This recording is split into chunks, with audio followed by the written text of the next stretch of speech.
agradecer al Padre Juan Lobo, ¿verdad? Que es de la Orden de los Mexicanos, así como el Padre Ángel Villamil, muy querido por todos nosotros. Bueno, él es especialista, doctor en Sagrada Escritura.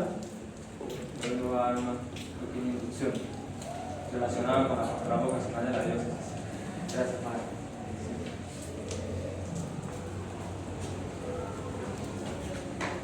Buenos días. Buenos días.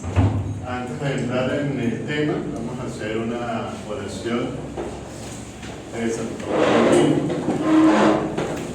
La oración que compuso para antes de estudiar. En nombre del Padre, del Hijo y del Espíritu Santo. Amén. Oh Creador inefable, tú que eres la verdadera fuente de luz y de sabiduría y el principio supremo.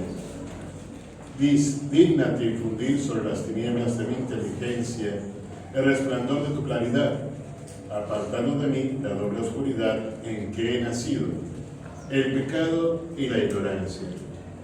Tú que haces elocuente la lengua de los niños, educa también la mía e infunde en mis labios la gracia de tu bendición.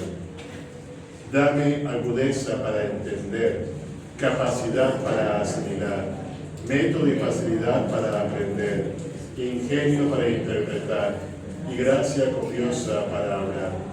Dame acierto al empezar, dirección al progresar y perfección al acabar.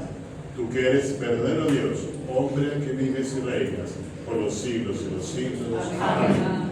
Del Padre, del Hijo, del Espíritu Santo.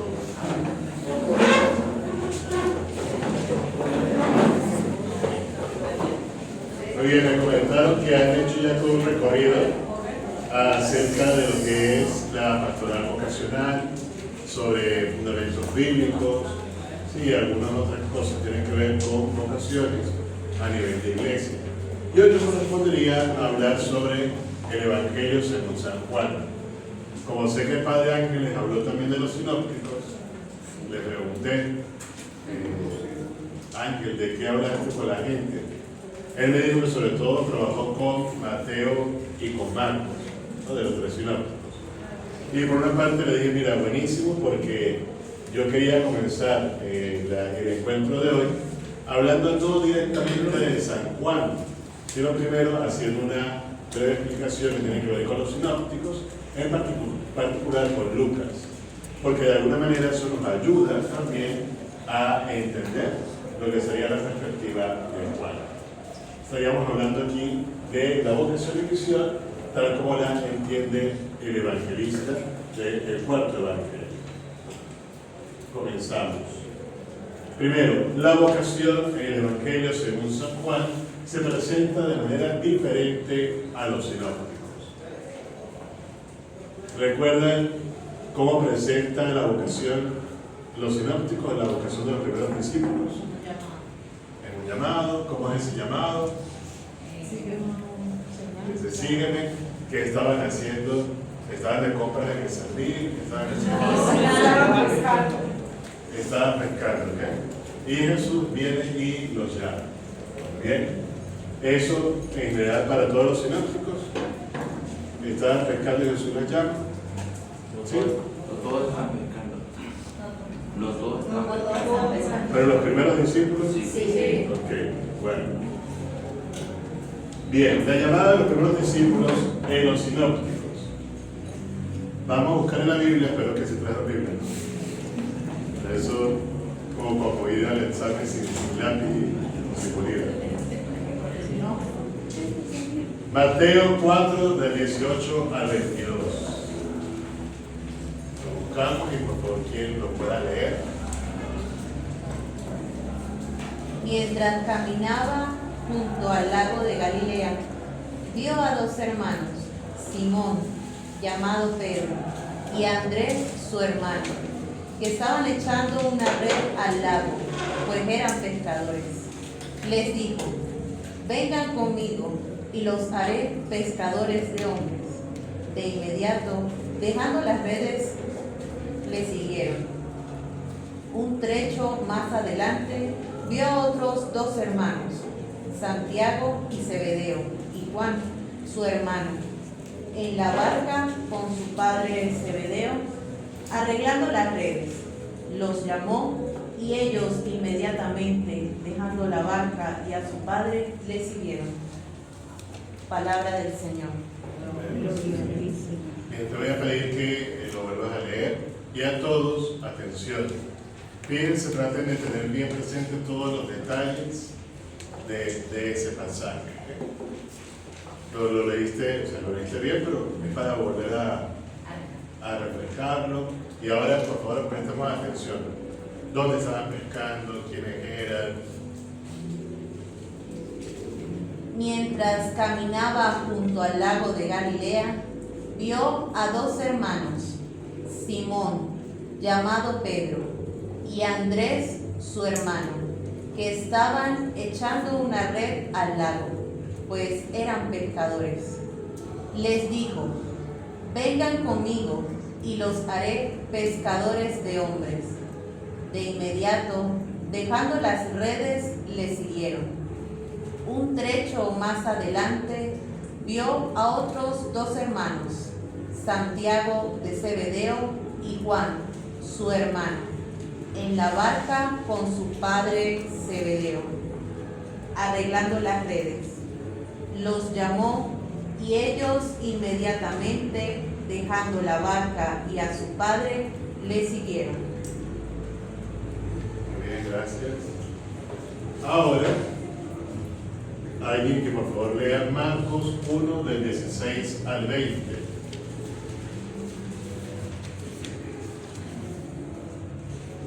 Jacob fue padre de José, esposo de María, en la que nació Jesús, llamado Cristo. Marcos 1 del 16 al 20. Está leyendo Marcos. Mientras Jesús pasaba por la orilla del mar de Galilea, vio a Simón y a su hermano Andrés que echaban las redes en el mar, pues eran pescadores. Jesús les dijo: síganme, y yo los haré pescadores de hombres. Y de inmediato dejaron sus redes y los siguieron.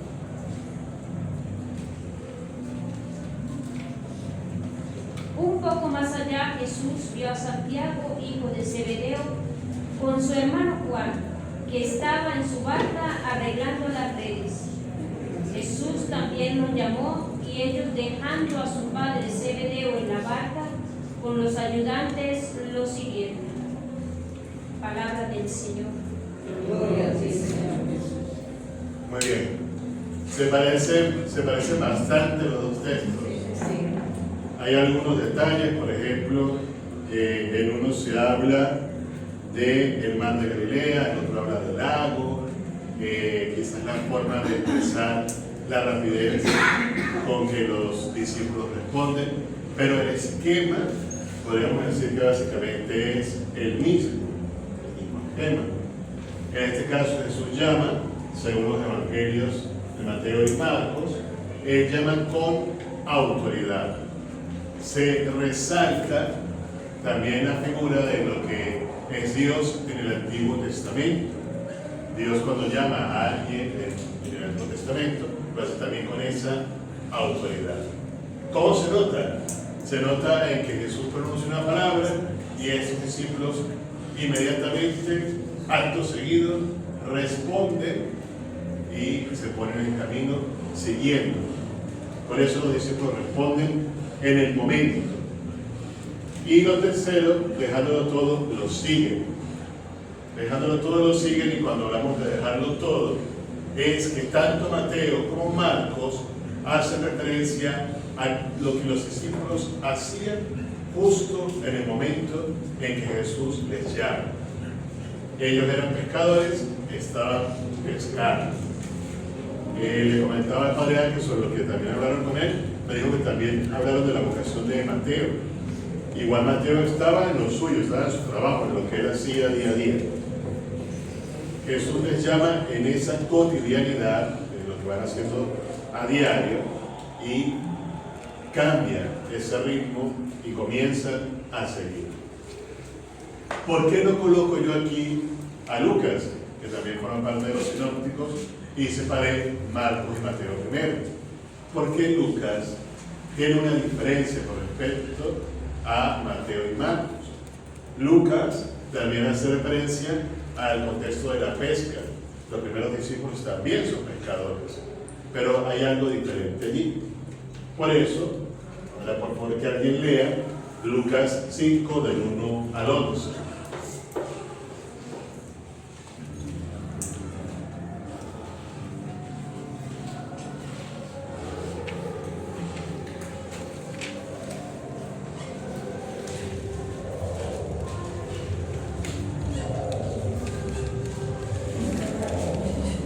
Cierto día la gente se agolpaba a su alrededor para escuchar la palabra de Dios, y él estaba de pie a la orilla del lago de Genesaret. En eso vio dos barcas amarradas al borde del lago. Los pescadores habían bajado y lavaban las redes. Subió a una de las barcas, que era la de Simón, y le pidió que se alejara un poco de la orilla. Luego se sentó y empezó a enseñar a la multitud desde la barca. Cuando terminó de hablar, dijo a Simón: «Lleva la barca mar adentro y eche las redes para pescar». Simón respondió: «Maestro, por más que lo hicimos durante toda la noche, no pescamos nada, pero si tú lo dices, echaré las redes». Así lo hicieron, y pescaron tal cantidad de peces que las redes casi se rompían.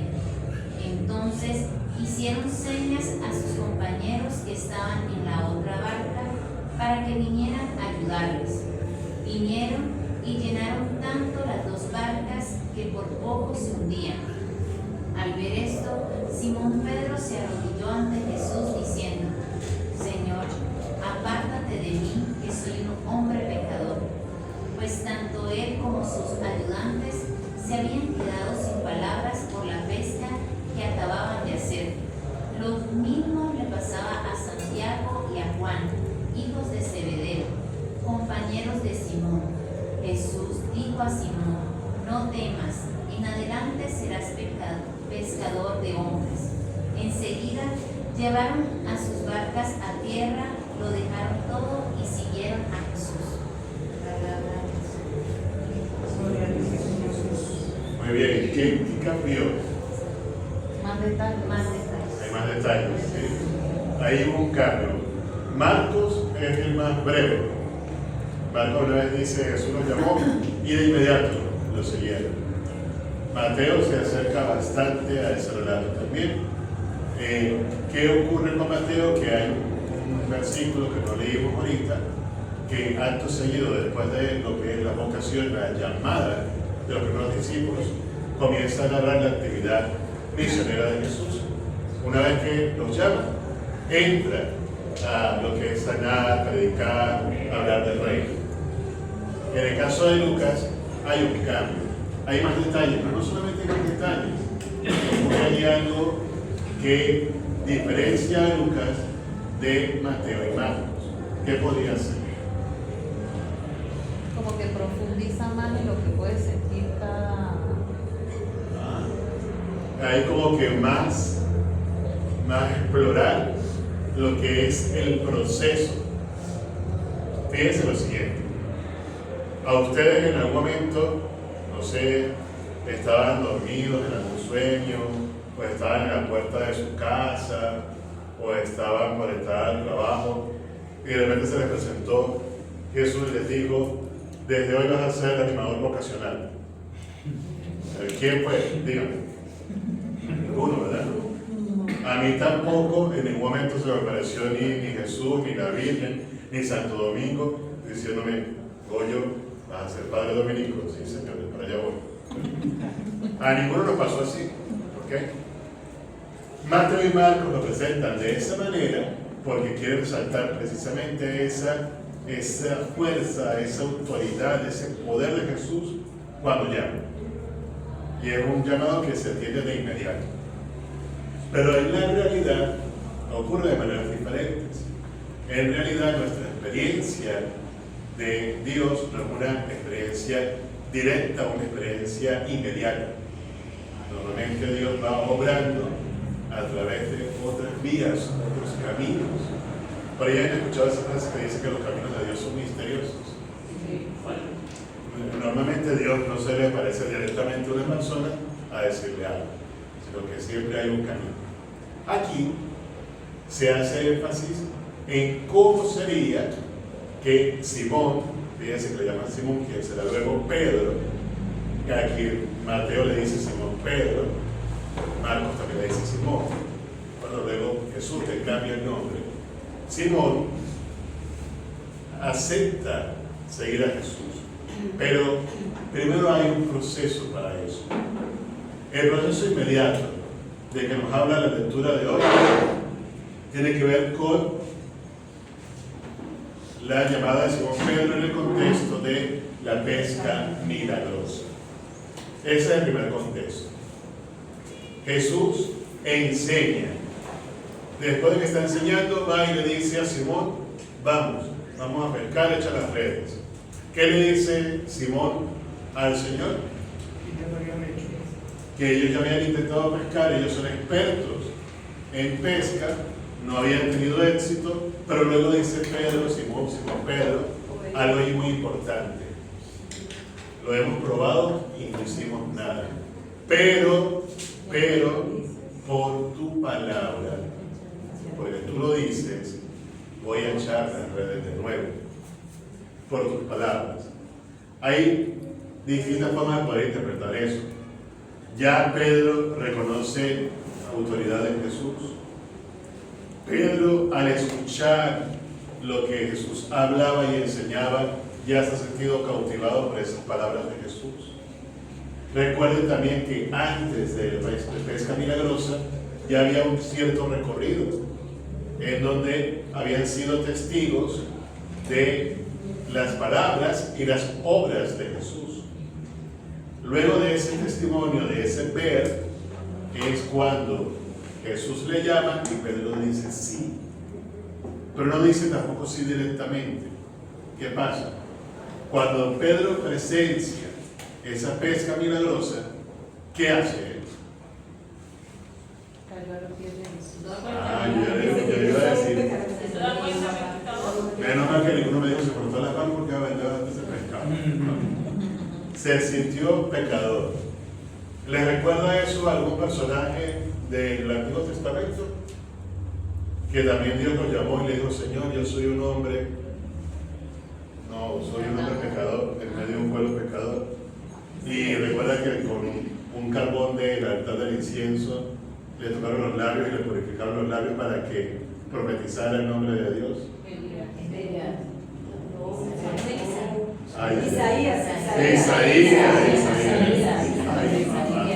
Isaías. Pero el Antiguo Testamento. Isaías también. Y es un esquema típico de un relato de vocación. Dios llama, el que es llamado se siente pequeño, se siente indigno, se siente pecador. Dios le da una señal, le da un ánimo, le da fortaleza y la persona acepta la misión. En el caso de Simón Pedro, al ver esa pesca milagrosa, en una situación que él como pescador entiende que no era posible, dice, no, aquí hay algo que va más allá de lo que yo entiendo. Este hombre que tengo delante no solamente es un maestro que habla bien, no solamente alguien que tiene poder de hacer milagros, es alguien más. Y de inmediato se postra. El relato nos dice que trata a Jesús como si estuviese en presencia de Dios. Y es cuando Jesús luego le dice, tú vas a ser pescador de hombres. Y el relato termina diciendo el relato que lo sigue. Piense, antes de que Jesús los llamara a ellos, en la vida pública de Jesús, en los evangelios, ¿hay alguna evidencia de que Pedro o ellos como pescadores antes del llamado conocieran o que ya hubieran escuchado algo de Jesús? Pues tenemos el relato por lo menos de la curación de la suegra de Simón ya ese nos da una pista de que ya ellos andaban por ahí siguiendo, como si tuviese vista a Jesús, ya andaban obedeciendo lo que hacía. Al menos se lo recuerdo así seguro de memoria. Y es un poco ese recorrido. Fíjense que la vocación de Simón ya la tenemos en el capítulo 5 del Evangelio de Lucas, el 5. Tomando en cuenta que los dos primeros están dedicados a los relatos de la infancia, quiere decir que ya tuvimos el capítulo 3 y el capítulo 4, que ya Jesús ha venido haciendo algo en el Evangelio. Y luego es que Simón Pedro, con este llamado, le sigue. Por eso, fíjense que Lucas en este caso hace más énfasis, decimos nosotros, en el proceso. En la época no pensaban en el proceso vocacional, ni pensaban en las implicaciones psicológicas del proceso, nada de esas cosas. Pero sí nos da pie para ver cómo Lucas tiene más atención en lo que sería lo más natural, más el énfasis de cómo nos ocurre a cada quien. Si compartiéramos ahorita la experiencia de cada uno, preguntando, por ejemplo, ¿quién te hizo acercarte a la iglesia o formar parte de la iglesia?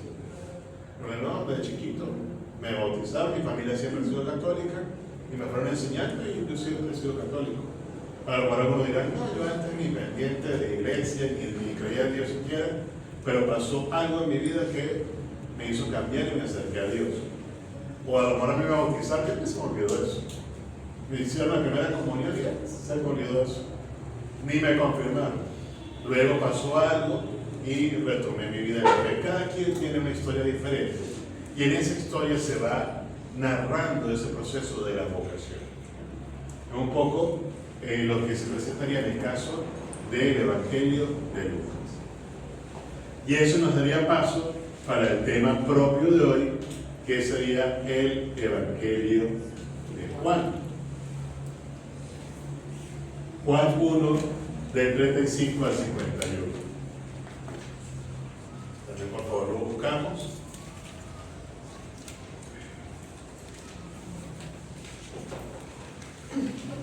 Al día siguiente, Juan se encontraba de nuevo allí con 2 de sus discípulos. Fijándose en Jesús que pasaba, dice: He ahí el Cordero de Dios. Los 2 discípulos lo oyeron hablar así y siguieron a Jesús.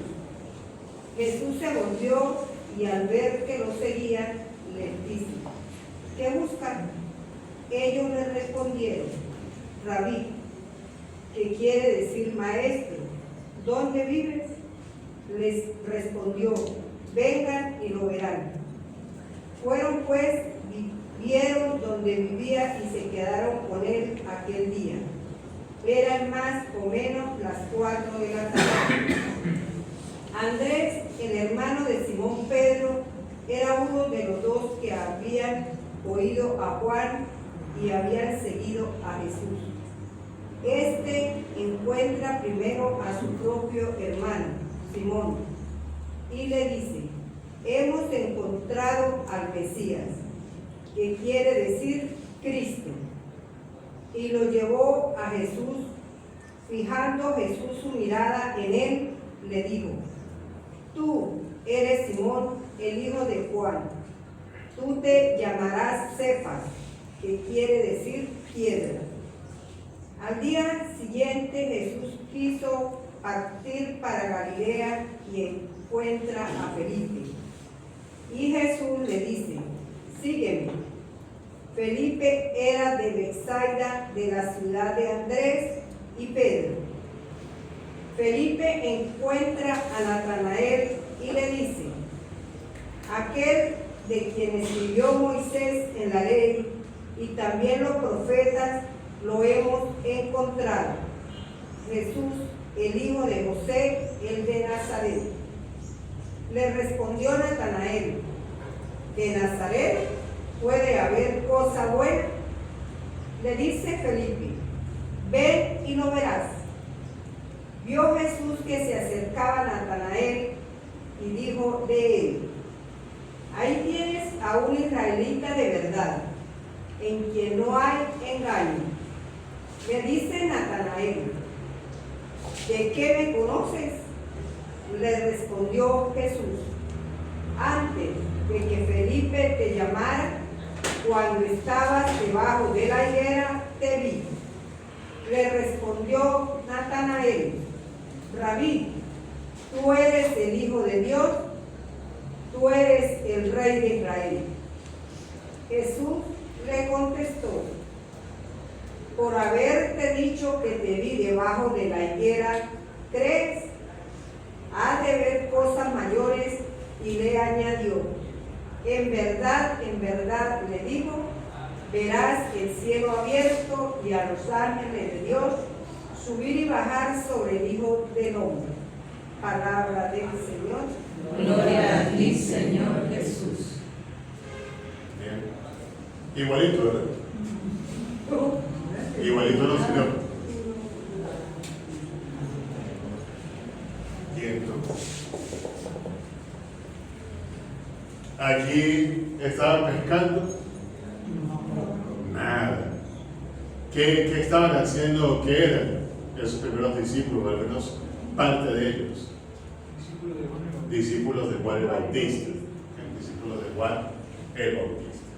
¿Qué otra cosa ven por ahí interesante? Simón Pedro. ¿Fue el primero en ser llamado? ¿Quién le da la noticia a Simón Pedro? Andrés.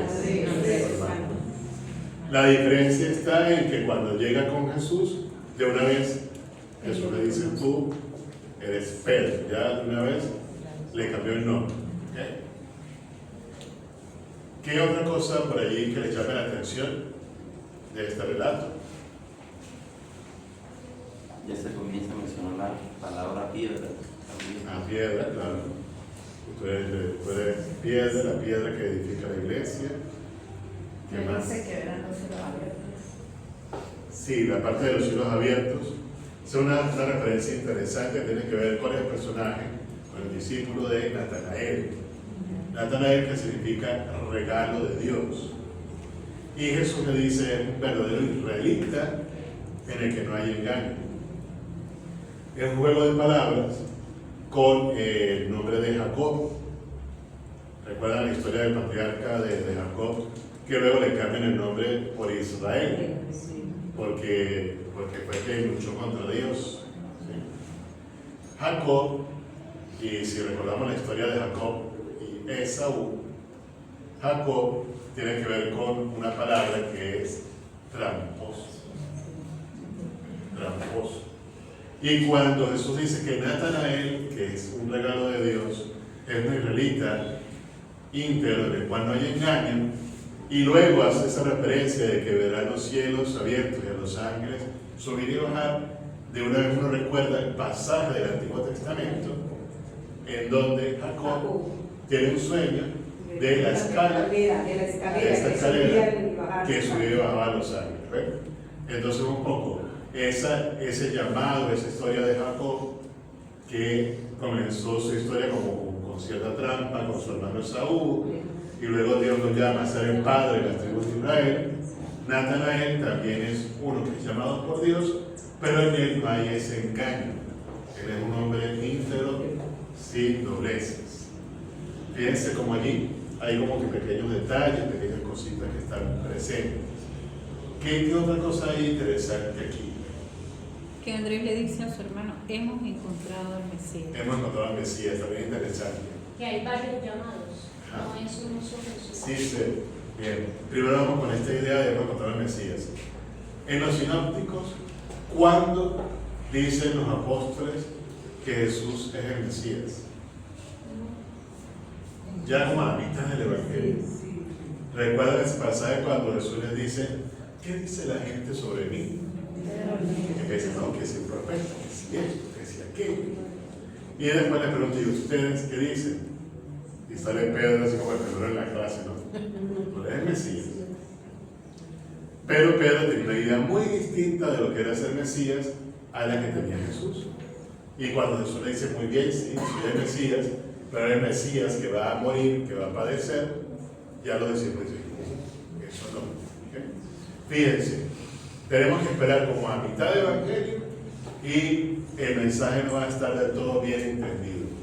En cambio estos apenas están conociendo a Jesús y ya saben que es el Mesías de Dios.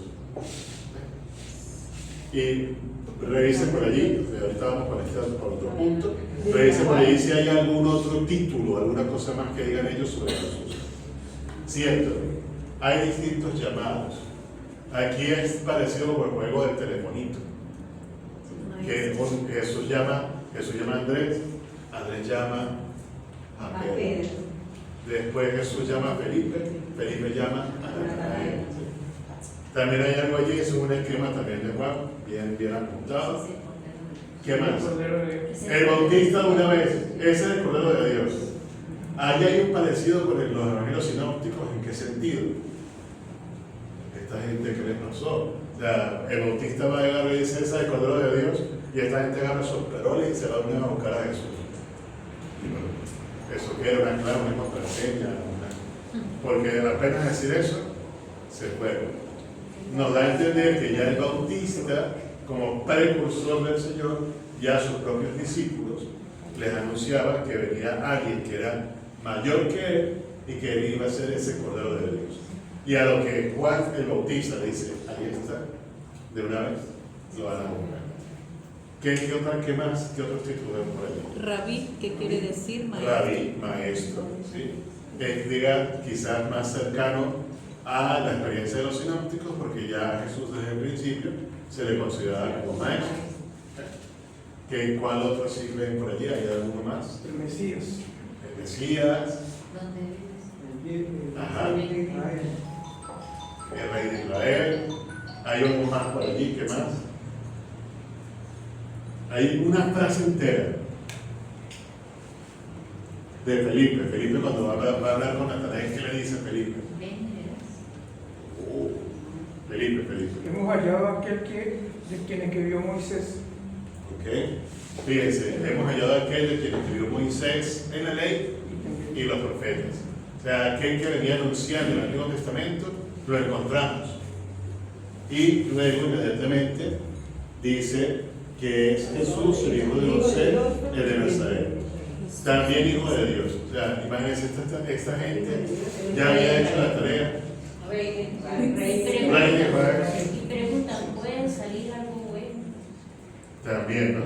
Cuando Natanael, quizás por eso le estoy diciendo, este no tiene ningún tipo de doblez, ¿no? Este es lo que pensó, lo dijo. Como que Nazaret. Y en Nazaret algo bueno sale de Nazaret. Porque en la concepción de la época, Nazaret forma parte de la zona de Galilea, que era conocida como la Galilea de los gentiles. Era una zona donde la gente decía, no, pero allí la fe como que no es muy pura que se diga. En cambio en Judea, que capital tenía Jerusalén, ahí sí. Entonces de allí esa duda, pero de Nazaret va a salir algo bueno. Y es cuando se consigue con Jesús, y Jesús también le llama en ese sentido. ¿Okay?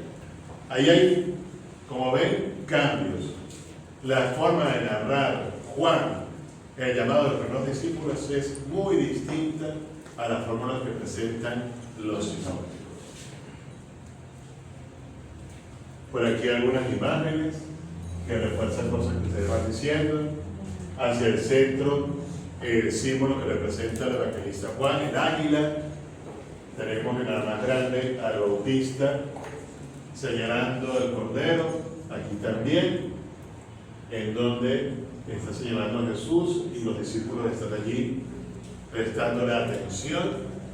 Y arriba en esta esquina, hacia lo que sería la esquina superior derecha, está Jesús ya con dos discípulos.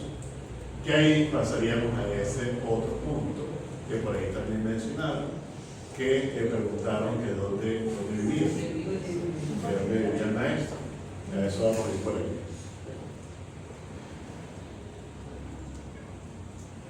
Los primeros discípulos en el Evangelio según San Juan.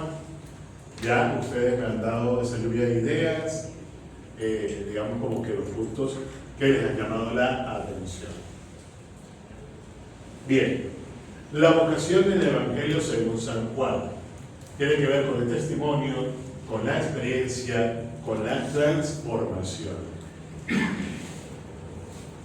Esta vocación de los primeros discípulos arranca con el testimonio de Juan el Bautista. El testimonio de Juan el Bautista. Los primeros discípulos de Jesús eran ya discípulos del Bautista. Y él no se guarda para sí estos discípulos al darse cuenta que está en la presencia de aquel que viene anunciando, a quien le va preparando el camino. No tiene ningún tipo de reparo en decirle a sus propios discípulos a quién deben de seguir realmente. Y de allí que Juan señala a Jesús como el Cordero de Dios. Lo encontramos propiamente en esos dos versículos del Evangelio, del primer capítulo, versículo 29 y versículo 36. Por lo tanto, los primeros discípulos de Juan el Bautista son del entorno de este profeta. La vocación, en este caso, viene a ser resultado de un testimonio que abre el camino. Me gusta hablar sobre este tema de Juan y la vocación, porque se adapta mucho quizás a la propia experiencia que tienen ustedes. ¿Alguno de ustedes es sacerdote? No. Pero si están comprometidos en la vida de la parroquia, ¿cierto? Pero todos ustedes sienten como un llamado de parte de Dios, de parte de la Iglesia, para animar el proceso vocacional. Ciertamente las vocaciones no solamente son para la vida sacerdotal o la vida religiosa, hay muchas vocaciones en la Iglesia. Pero para ustedes debe ser muy importante esta parte que decimos aquí. La vocación como resultado de un testimonio que abre el camino. ¿Cuál es la mejor manera que tienen cada uno de ustedes, animadores vocacionales, de precisamente cumplir con esa misión en la diócesis? Siendo un testimonio que abre camino. Si ustedes le dicen a alguien que siga a Jesús porque le va a cambiar la vida, le va a transformar la vida, pero la vida de ustedes no es testimonio de ese cambio, de esa transformación, está como complicado. Fíjense que la primera enseñanza, incluso práctica, que podemos tener de cómo presenta el Evangelio de Juan la misión, la vocación, tiene que ver con eso. ¿Quieres ser, como diría Lucas, pescador de hombres? Muy bien. Pues para eso tienes que tener un testimonio que abre el camino.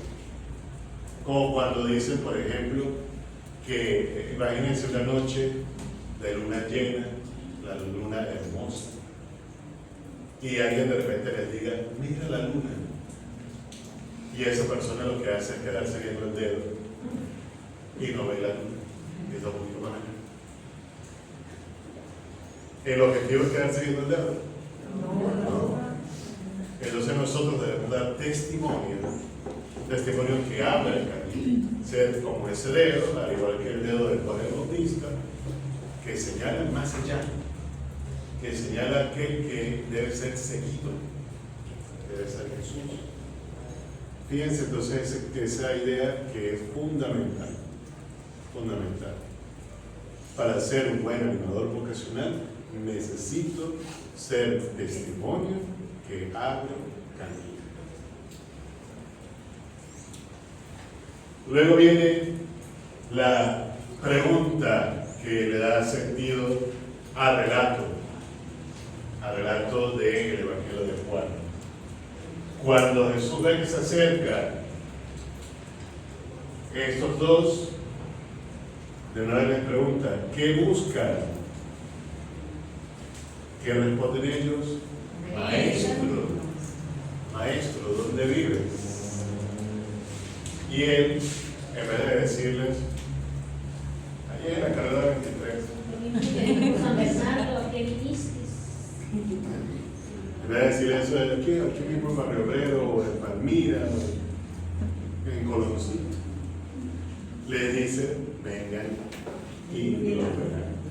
Vengan y lo verán. Fíjense allí. Dan ya nada más con esas frases, ¿qué le parece? ¿Qué te inspira? ¿Qué opinan de eso? Que vean su testimonio particular. Que ellos vean el testimonio, que más así, que les llame la atención, que recuerden. Como que me van a quitar una venda y lo de atrás queda atrás y adelante con Cristo va a ser distinto. Algo así. ¿Sabe? Como que esa pregunta como que pudiese abrir ese camino, de abrir los ojos o quitarse la venda. Vengan y comprueben Vengan y por ustedes comprueben. mismos. La confianza. Conocerán muchas cosas. Yo lo veo así como esa invitación, ¿no? Como actualmente, vamos muchachos, algo así como que, vengan, porque es él, o sea, de repente la persona pues lo tiene como algo grande, el discípulo, pero él invita a sus otros, ¿verdad? Para que, lo que decíamos, que por ellos mismos comprueben que es el Maestro, el Mesías. O sea, yo lo veo así, que nos siga. Como presenciar, vivir a ese llamado que Dios me Que tenga la experiencia, La que más se autoridad lo de la vea, palabra de Él también. la autoridad de Jesús. O sea que Ir y encontrarse con Jesús es dejar todo, todos nuestros errores, todas nuestras dificultades para un cambio con Él. O sea que podría ser diferente tener una experiencia vocacional a que de repente a mí me pregunten ¿qué es para usted la vocación? Que yo de repente diga, la vocación es un llamado soberano de Dios que hace a uno de sus hijos para que le sirva por medio de la iglesia para la salvación de la humanidad. Que lo digan a que presencia. Puedo decir, la vocación es mi experiencia de cómo fue que pasó, transcurrió. Algo organizado, algo vivido. Ajá. Sí, o sea, la vocación tiene que ver con teoría o con experiencia. Con algún argumento ya aprendido o con la vida.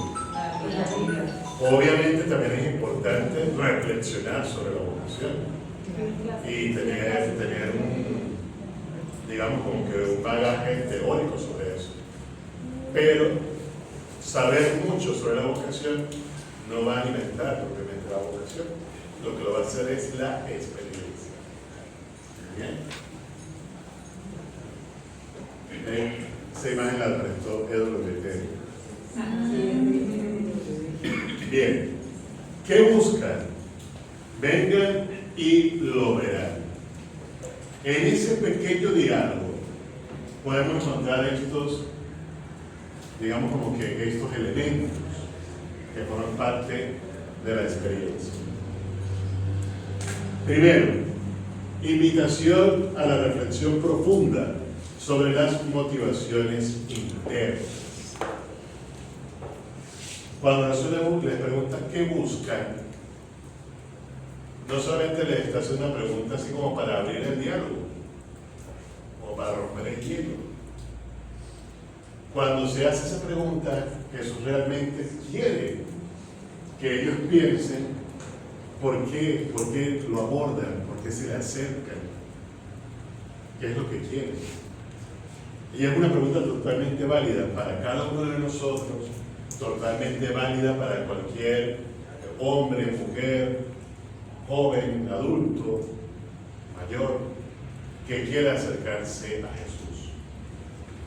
Y es una pregunta que también nosotros mismos debemos respondernos. ¿Qué buscan? ¿Qué buscas? ¿Por qué para ti es importante acercarte a Jesús? ¿Cuáles son las motivaciones que tienes? Sin juzgar motivaciones, porque a veces una motivación puede ser algo muy superficial y luego puede dar paso a algo muy grande. Por ejemplo, una vez uno de los padrecitos mayores, ya el padre murió, le dijeron: padre, hable sobre la vocación con los muchachos. Estaba uno todavía de formal, tenía por ahí 19 años. Bueno. Entonces el padre, cuando nos habla de su vocación, nos hace la siguiente introducción: yo entré al orden por un balón de fútbol. Un balón de fútbol. Entonces iba a ser que futbolista de Real Madrid o qué pasó. Un balón de fútbol. Padre, ¿cómo es eso? Dice: bueno, pues resulta que en la época de vacaciones, justo ahorita el verano, julio, agosto, llegaba a mi pueblo un padre, un dominico, en aquella época, que casi todo el tiempo andaba con los hábitos puestos, y él venía con un balón. Llegaba allí al campo que teníamos allí en el pueblo y nos soltaba el balón. Nosotros jugábamos allí, estábamos toda la tarde jugando. Luego el padre, cuando ya veía que era la hora, recogía el balón y se iba. Y así estaba todas las vacaciones. Recordemos que estamos hablando de una experiencia como puede ser que es seminario menor. Tenía 10, 11 años. Y cuando entonces dijeron que quería seguir jugando, este padre les dice: bueno, pues con balones como este tenemos nosotros en nuestros seminarios, si quieren vengan. Una vez el padre corrió a tratar el balón. El padre dice: bueno, la cosa es que el balón no lo vi sino por ahí una vez a la semana, porque todo lo demás era puro estudio y oración. Pero fíjense cómo ese balón de fútbol, eso que parece tan sencillo, tan trivial, fue el gancho que utilizó este padre para llamar, para despertar a los niños de aquel momento. Que todos ellos fueron sacerdotes, no todos llegaron a ser sacerdotes, pero al menos, este padrecito ya mayor nos echó el cuento, él sí, porque a través de algo muy simple terminó descubriendo lo que era realmente su vocación.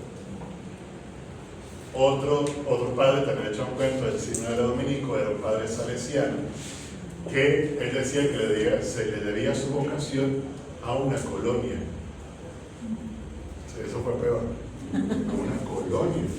Bueno, y lo que pasa es que el cura de mi pueblo utilizaba una colonia que olía muy rico. Eso era, para comer así, buenísimo. Y la mamá le decía al muchacho, cuando estaba niño, le decía: cuando usted sea grande, yo quiero que usted huela así. Usted debe oler así como huele ese padre, así de rico como huele el padre. Y a él le fueron metiendo la idea, y él como que terminó luego de contacto con el padre y se metió a la casa de formación de los salesianos, a los que pertenecía el padre. Y de ese anhelo, que es todavía más trivial que lo que puede ser el balón de fútbol, imagínense una madre que quiere que su hijo huela rico porque la colonia del padre le gustó, ¿sí? Cómo este padre termina descubriendo que sí tiene vocación y termina siendo salesiano, fue profesor mío y bueno, sigue con los salesianos todavía. ¿Por qué les digo esto? Porque aquí hablamos de motivaciones internas profundas, pero esas motivaciones internas profundas las vamos descubriendo en el camino. Originalmente puede ser una motivación muy pequeñita, algo muy trivial, muy simple, o algo incluso absurdo, algo doloroso. ¿Cuánta gente no termina abrazando la fe después de un accidente, después de la muerte de un ser querido, una enfermedad, algo que le golpea la vida? O también se acerca al Señor por algo positivo, algo bonito, un matrimonio, un retiro, conoció a alguien que le dio la mano, alguien que le dijo: mira, yo en esta persona veo el amor de Dios. Hay muchas motivaciones, pero esta pregunta de Jesús de qué buscan va al interno, va escudriñando, viendo cuál es mi motivación profunda, real, de por qué estoy buscando a Jesús, por qué estoy buscando a Dios.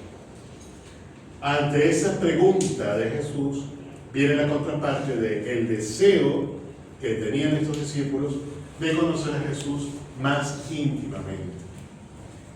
Aquí tiene sentido Aquí tiene sentido del por qué esta gente parece que ya se sabe la tarea completa. O sea, en los sinópticos pasa medio evangelio, incluso un evangelio entero, para que digan que Jesús es el Mesías o es el Hijo de Dios. Para Juan, ya los discípulos saben eso. Ya los discípulos se saben la teoría. Ya se saben el catecismo. Ya se saben el catecismo ellos. Pero quieren conocer a Jesús de manera más cercana, más personal, más íntima. Y de allí el tema de dónde vives. Recordemos que en la antigüedad muchas veces los discípulos terminaban viviendo con los maestros, porque en todo momento estaban con ellos aprendiendo de lo que decía, de lo que vivía, de todo lo que ocurría con el maestro. Por lo tanto, esta pregunta de Jesús es una invitación a lo que ustedes habían dicho previamente, a una experiencia personal. La vocación es una experiencia personal. Nadie le puede regalar vocación a otro. Nadie. Y esa experiencia personal nace precisamente de esta inquietud, de esta motivación. La vocación también la podemos entender como una convivencia con Jesús para descubrir su verdadera identidad. ¿Quiénes tienen hijos? Sobre todo las mamás. Me imagino que a ustedes les pasa que ustedes ven al hijo y no les hablan, no le dicen nada todavía, y a ustedes saben si está triste, si está molesto, si tiene hambre, si está escondiendo algo. Ah, que sí. Con la cara y el saludo. Yo se lo digo porque con mamá también le pasó lo mismo. Y para las mamás uno sigue siendo un niño chiquito. Así es. Pero a veces yo digo, mamá, yo estoy grande. Que ay, cuídense. Claro, uno agradece ese amor de madre. Pero bueno, no voy tanto al tema, sino al tema del conocer. Del conocer. Es tanto el vínculo tan estrecho que hay entre una madre y sus hijos, que sin muchas palabras, sin muchas cosas, ya una, ese te trae algo. ¿Qué habrá hecho? ¿Me está escondiendo algo? O ya una vez le pasó algo, se siente mal, tiene un problema. ¿Cómo salió en el examen? Casi, ¿cómo salió en el examen? ¿Cómo le fue la pregunta 3? Ese tipo de relación cercana. Igual pasa, por ejemplo, cuando se tiene a alguien en un grupo de amigos, un amigo, una amiga, que a veces sin darse cuenta, hasta se comparten algunos gestos, algunas frases, algunas cosas. Porque eso nos da la convivencia, nos da la cercanía. Pero también nos da la importancia que le damos a la persona. ¿Sí? También nos da la importancia que le damos a la persona, porque yo puedo estar 20 años trabajando en la misma oficina que la otra persona, pero si no es significativo para mí, pues yo no me entero. ¿Está de cumpleaños? Está de cumpleaños hoy. En cambio, si para mí es significativo, yo hasta una semana antes digo, ya va de cumpleaños. Dentro de una semana de cumpleaños, mi amigo, mi amiga, mi hermana, mi hijo, mi hermano. Entonces, fíjense que esa experiencia personal no solamente habla de cercanía, de estar ahí pegado, habla también de que sea importante para ti, que sea algo que de verdad te llame, te llene de sentido. Eso también es bien importante. Y para Juan, fíjense que en los sinópticos hay como una especie de cambio de profesión. Eran pescadores, ahora son discípulos de Jesús.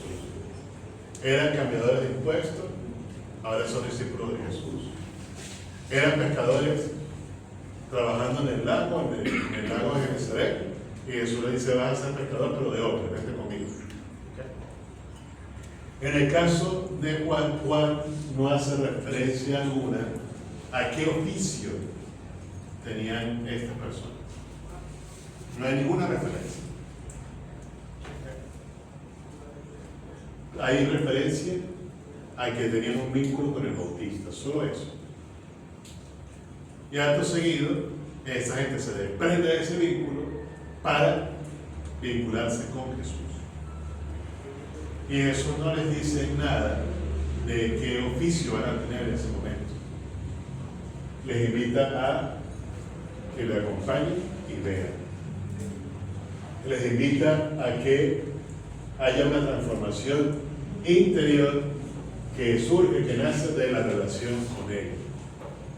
Una vez que ellos entran en contacto con Jesús, ya su vida no va a ser igual. Van a transformarse por completo. Otro detallito del texto.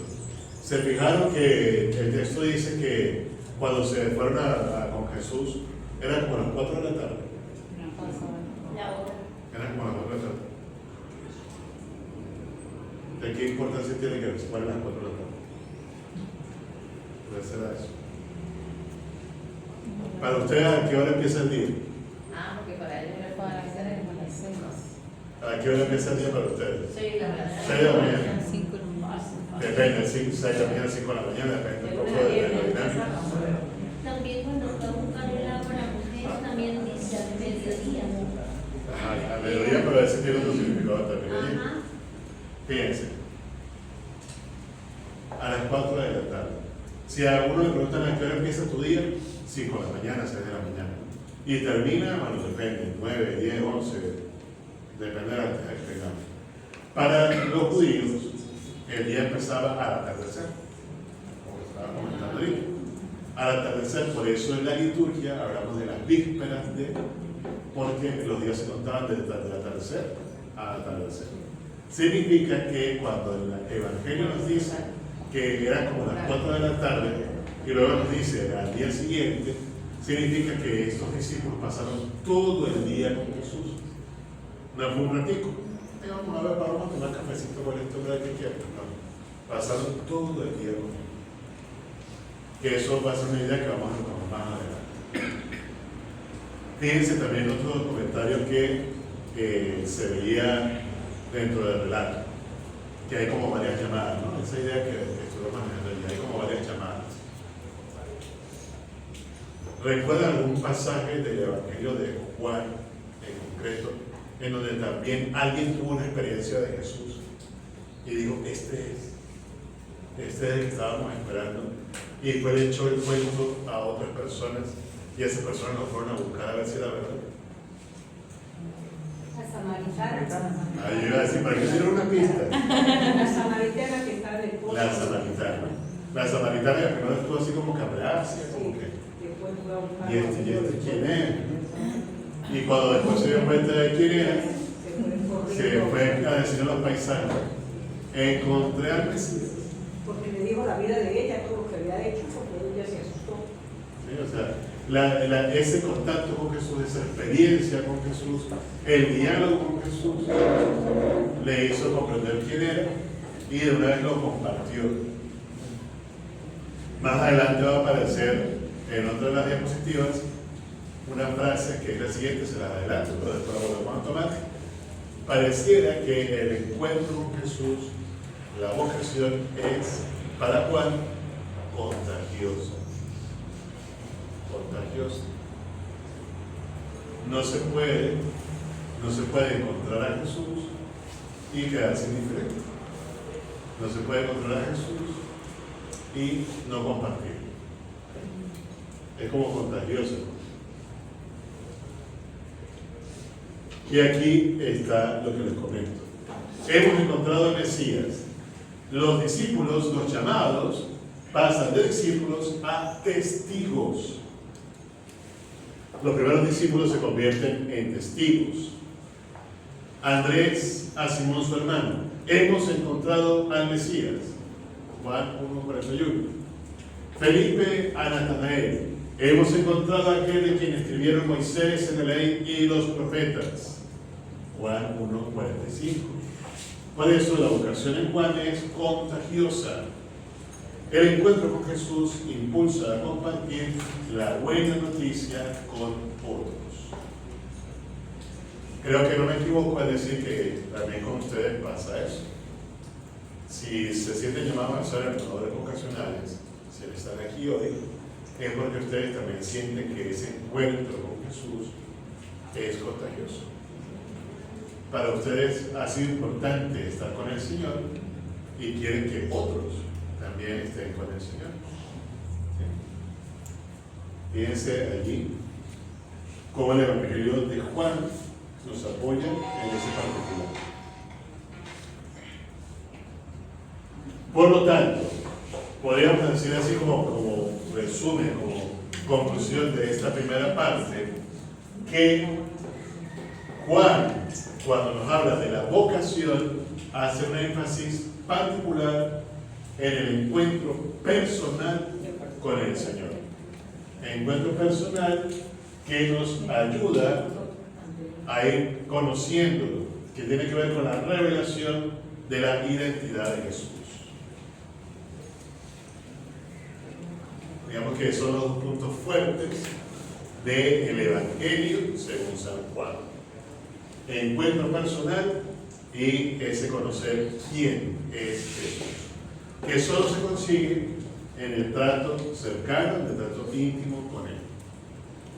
Cierro esta parte preguntándoles, ¿cómo se consigue hoy en día ese encuentro, esa cercanía, ese trato íntimo con el Señor? Con la oración, con la Eucaristía,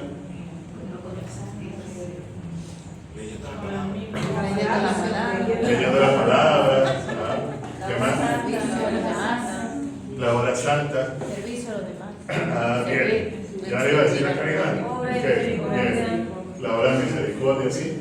También eso es bien importante. Fíjense, sabemos qué cosas debemos vivir, qué cosas debemos buscar para encontrarnos con el Señor. La hora, como nos enseña Juan, no solamente es saberlo, sino sé que es la oración, la Eucaristía. Hay que vivir, tener esa experiencia. Por ahora, vamos a hacer el receso para luego continuar con el tema del Evangelio de Juan y la vocación. Ahí está el